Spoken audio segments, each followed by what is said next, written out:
bad camera, bad lens, bad camera. Anyway, so we've now got a bad camera and a bad lens, and together they should take some really bad photographs. Hey everybody, welcome to another episode. Thanks for checking in. Over the course of this channel and before, I've bought quite a lot of old film cameras, and I bought most of them when they were really cheap in, gosh, I don't know, around 2006, 7, 8, that kind of time. At that time, you couldn't give those cameras away hardly, and nobody wanted them. Digital was just coming up in its first, bloom of success, and you just couldn't give them away. So I got into the habit of buying them up, and when you buy so many, eventually you'll buy some, as well as ones that work nicely, you'll buy some that don't work and that have faults that, render them faulty, less than perfect, or just simply useless. And I've gathered a few of those over the years, and I've actually got quite a few of them. On top of that, I've got cameras that have conked out in use. I've bought them as working cameras and lenses, and they've gone wrong in use. And then on top of that, I've got cameras and lenses that, yeah, I'm sorry to say, I have broken in use, or trying to fix them. I've broken them even more. So yeah, I'm going to hold my hand up to guilt for some of that damage, and I'm going to be showing you some of those today. So that's it. That's today's episode: broken cameras and lenses. Let's ease in gently. Let's not kind of, go in too quick. Let's ease in gently. I'll show you a nice small broken lens. It is very broken, but it's a nice small broken lens, and it's this one. It's the Fed 10 coated lens that I like so much. I've actually extolled this lens's virtues many times on this channel. There is an uncoated one, an uncoated version of this lens. Nice, but a bit lacking in contrast. I'm very much a 30s lens.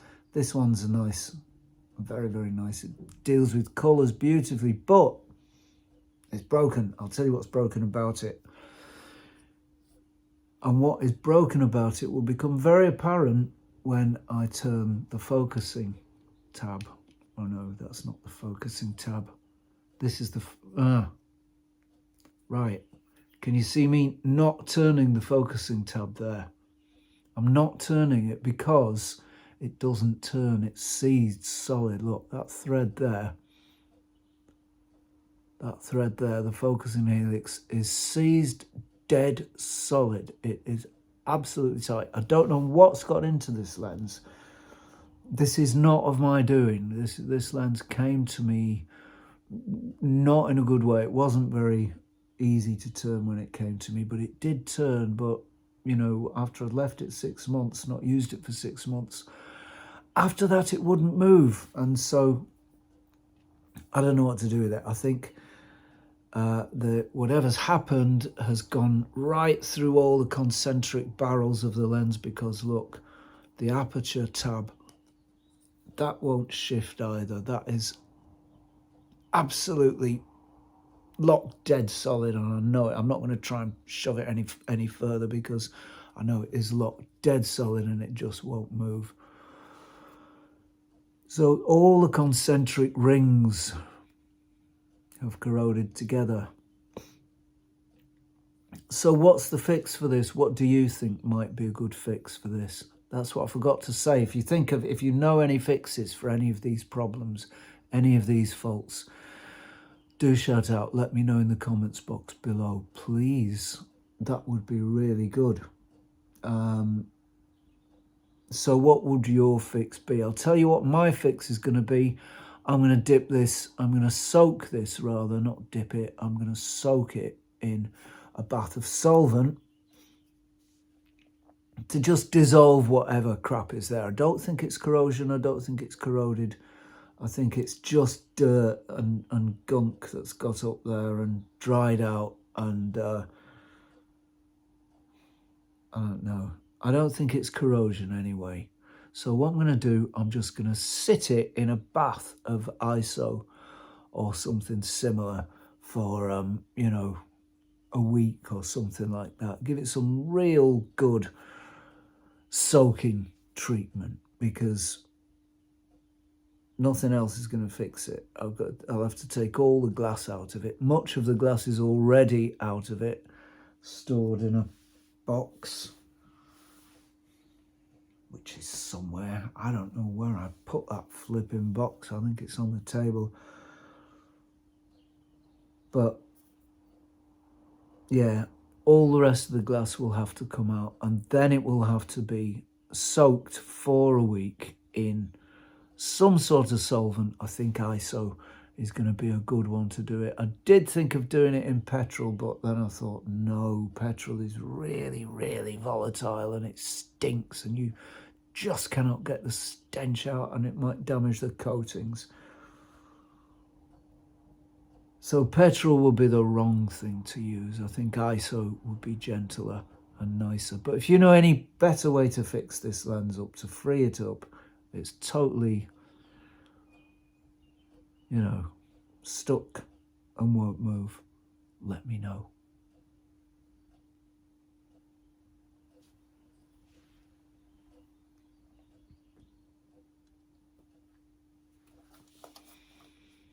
I've got a Konica C35 that doesn't work.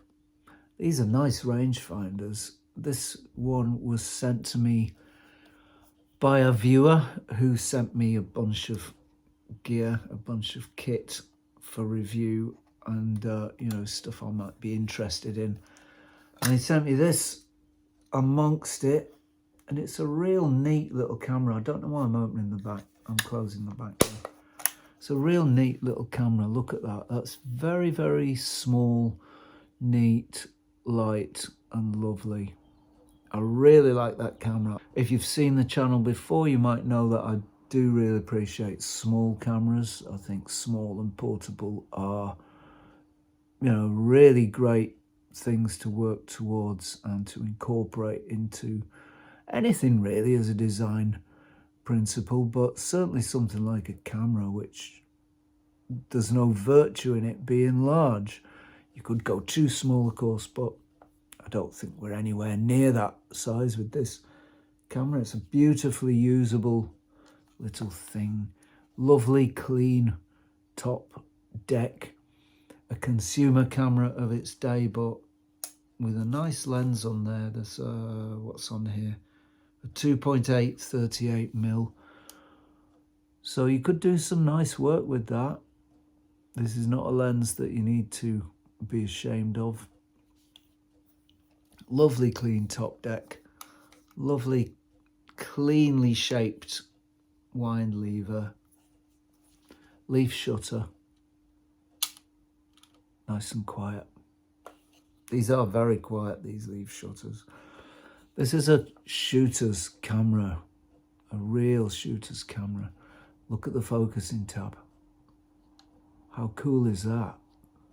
Look, that's just so reachable and usable when we're using this camera out shooting it. This one wants a little bit of lubrication, but how cool and how simple and easy is that to use? It's got a very short throw as well. It's about a third. Is it even a third? I don't think it's even a third of a turn. I think that's about a quarter of a turn, if that. Maybe more like a fifth. That's a really, really short throw. What else to say? It's a very small lens. It's a very quiet shutter, and this shutter didn't work at all when I got the camera, but now it does. Kinda. You can see that it doesn't quite close as readily as it should. Watch. So it does close, but that last bit of closure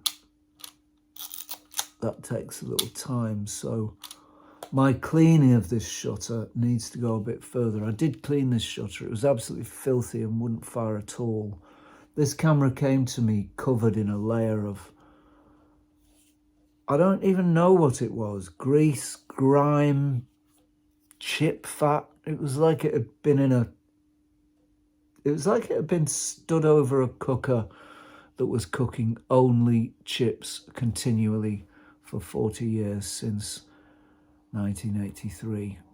It was like it was stood in a cloud of permanently emanating chip fat. That's how it came to me. It was like coated in this stuff. It was horrible, actually. It was all sticky and like that. It was all sort of just, it was a real mess, and it's now less of a real mess, but it's still a real mess. It's a mess now. It might even be a real mess. It might even be quite a mess, I don't know, but there's messiness involved. It's not a functioning camera. You can see that the shutter doesn't work terribly well. And I'll tell you what else doesn't work terribly well, if at all, is the rangefinder. The rangefinder doesn't work at all. There's no rangefinder patch. So it can't move if there isn't one there, can it? So there's no rangefinder patch at all on that camera. And I don't know why that is. I'd have to take the top cover off, and I will do that, because this is a camera that I'd like to save. I'm fooling around a bit, being a bit flippant, but this is actually a camera that I would like to save, and that I am intending on saving. I've already cleaned the shutter up all nice. How did I do that? I just flooded it with ISO. That's all I did. Just flooded it 2-3 times with ISO. That cleaned all the crap out of it. I was able to get the rest out with a little one of them, you know, cotton buds is what they're called. So come the appropriate time, I'll get the top off there and clean up the rangefinder, and then we should have a nice working ish Konica C35. So that will be a day that I'll be pleased to see, because look at the beautiful modernity and cool little form factor of this camera. It's a lovely little thing, absolutely beautiful little thing, and I really can't wait to shoot this one. And I'll let you know as soon as I get this one fixed up. Any ideas on how to fix it? Any ideas on helping me fix it? What to do? Any hints, tips, tricks, that kind of thing, gratefully received. Thanks. Here's one that I was improving, and during the course of improving, I actually broke it. Now, I'm not proud of that. I'm really not proud of that. In fact, I was really, really sad when I did it. I really didn't want it to happen.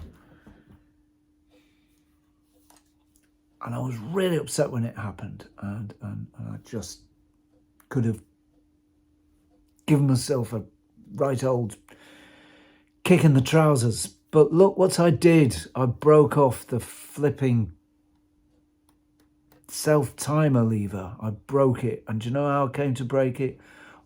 I was undoing it. It's one of the later self-timer levers, and it has 2 little points for undoing with a lens spanner, you know, one of them little things with 2 points on the top.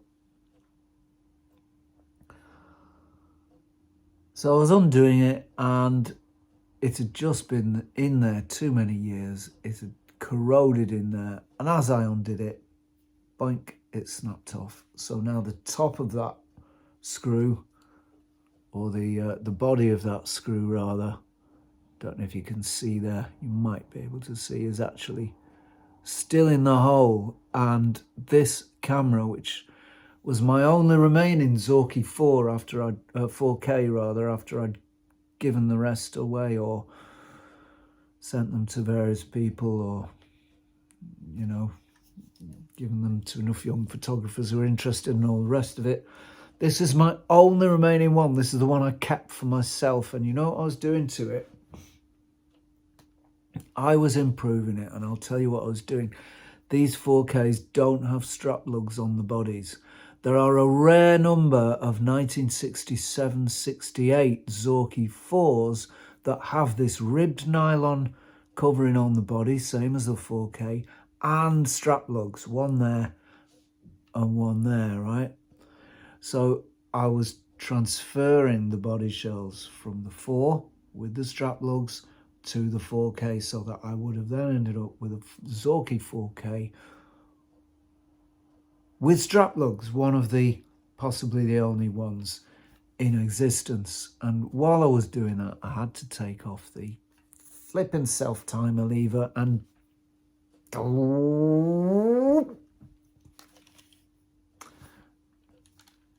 that kind of thing.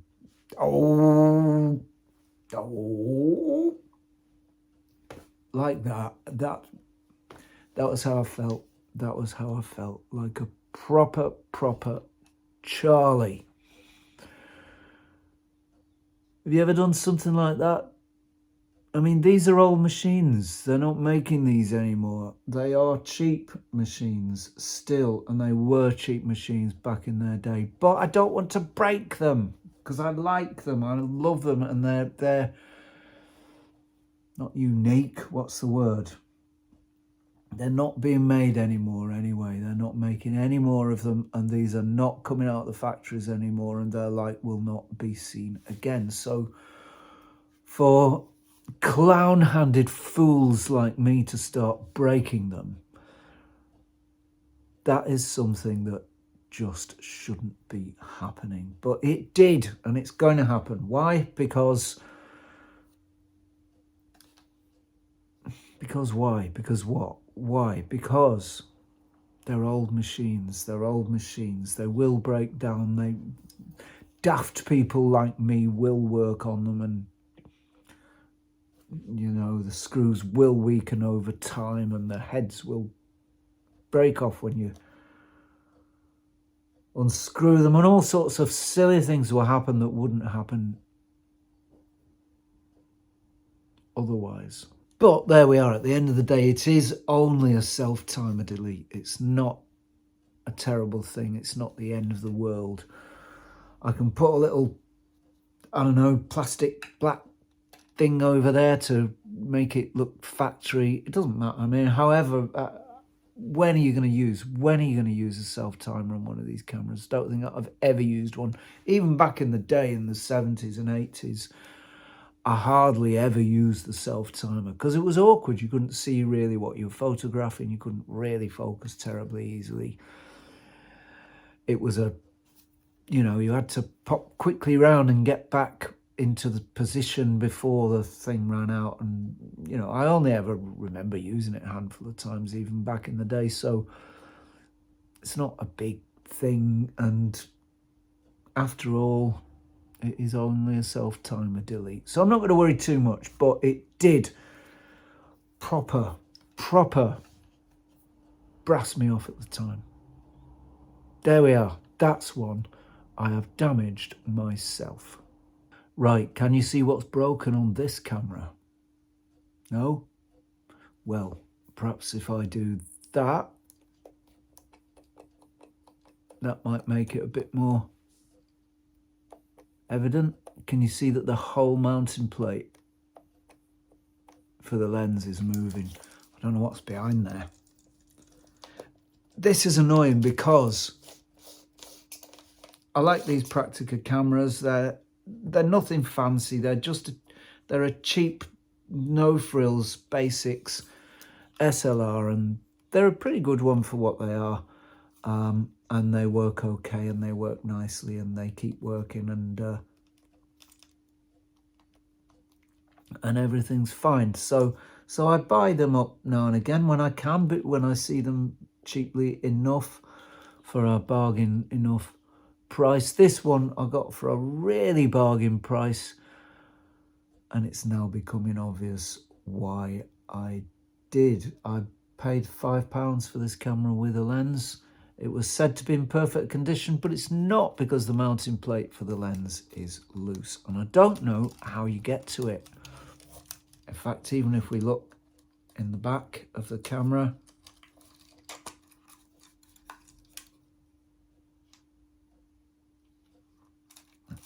set it to B maybe and find out.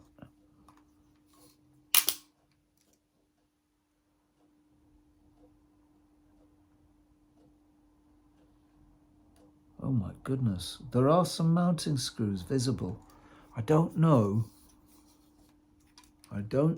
if you will be able to see in the top corner and in the bottom corner.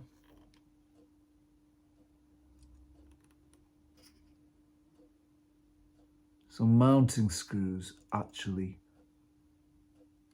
visible. So maybe this is one I can actually fix.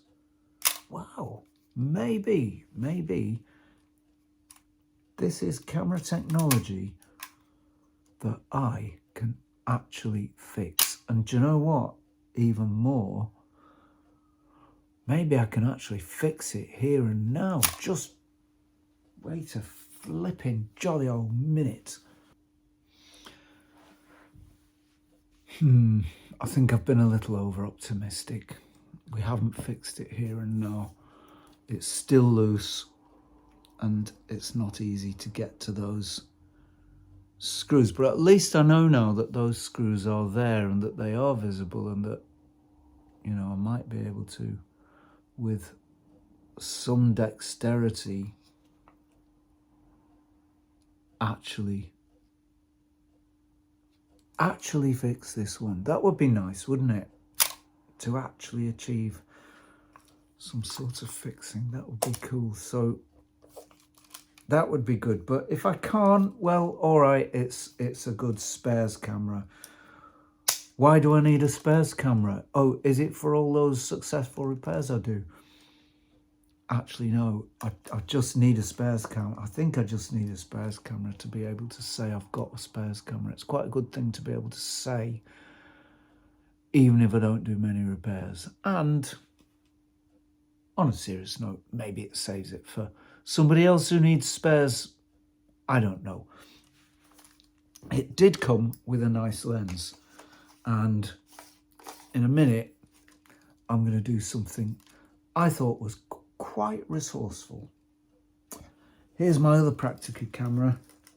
This is my MTL 5B, and this one's got a bad lens. It doesn't like to focus. It's a bit hard to focus, and the aperture's stuck. It's a good camera, but it's got a bad lens. So here's what we're going to do with it. We're going to take the bad lens,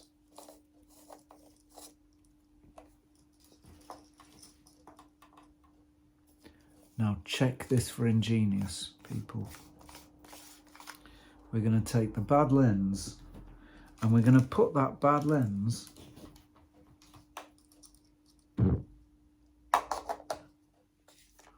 onto the bad camera. Bad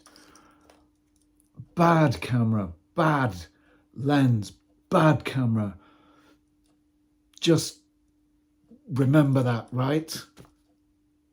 Cheeky, naughty. Anyway, so we've now got a bad camera and a bad lens, and together they should take some really bad photographs. But as a counter to that, we're going to put the good lens on the good camera. And all right, I am being a little bit flippant because I can't seem to help being a little bit flippant, but you know, with these old cameras, you often do have to do a little bit of mixing and matching. They're not all working as they did do back in the day. They're not all in as good condition as they were in back in the day. But if you've got a couple, especially really cheap ones like this combo is really, really cheap. Carl Zeiss Jena Tessar plus a Praktica, 20 quid, 30 quid, you know. If you have a couple of those, you can mix and match if there are problems either with the body or with the lens. And so I've ended up with a nice M42 camera with a nice 50mm 2.8 lens. Pretty good, huh? Right, here's a lens that's still broke. well, I mean, it's not broke. Well, it is broke. It's got scratches. It's got loads and loads and loads of tiny, tiny scratches. Sometimes they get called cleaning marks, but whether they come from cleaning or anything else, what they actually are is scratches and damage, and this lens has got them by the pail full. I'll tell you what lens this is. It's a really special one. It's the Carl Zeiss Jena Flektogon 20mm f4. This isn't the 2.8. There was a 2.8 version. This is the f4 version, and it's in exact amount. I bought this lens 2-3 years ago, maybe a little more ago, for 50 quid, because it was in very bad condition. It was advertised in very bad condition, and that proved to be true. Yeah, that proved to be true. So I bought this lens in real poor condition, and I bought it as a real mess, and I thought, well, I'll try and polish it a little bit. And there's an episode from, I don't know, 2-3 years ago where I've tried to do that. I think I used, did I use metal polish or something on it? I can't remember, toothpaste. So I gave it a jolly good polish anyway, by hand, this big front element, and it just wouldn't do very much. It cleaned up a bit. Some of the scratches polished out, just really the very most minor ones, and I used it, but it was still very foggy, still very hazy, and it just didn't really look that great. So I obviously hadn't got to the root of the problem. I'm looking at this lens now, and I can see kind of fungus patterns, not where it's growing now, but where it has been growing on the edge of the lens. You may or may not be able to see that, but it is there, tiny little tendrils, fingers just growing upwards. That's what fungus looks like, or one of its manifestations anyway. So I hadn't got to the bottom of it. So I think the only thing I can do with this is to get some very fine polish, some very fine glass polish, and polish off the coating, because what's on there is not doing very much. The marks that are on there almost look like it's been blasted with something.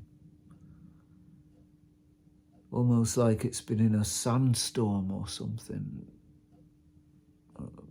I don't think it has, but there's a sort of a blasting pattern on there, and it's not very deep. None of it's very deep. It's all very shallow and light, and that's why it will polish out. I know it will polish out. It's going to take some elbow grease, but that is going to be an upcoming episode, seeing what we can do with this. It was laying on a shelf for 2-3 years. There's not much I can do with it. I can't really sell it because it's a mess. All I can do with it really is fool around with it and see what I can do, and what removing those scratches will do. You can see it's got a coating on it now. Removing the scratches will probably remove the coating, and there you go. That will perhaps cause some problems with drop in contrast. I don't know. We'll just have to see. It certainly can't be worse than it is. We'll do something about it in an episode coming up soon.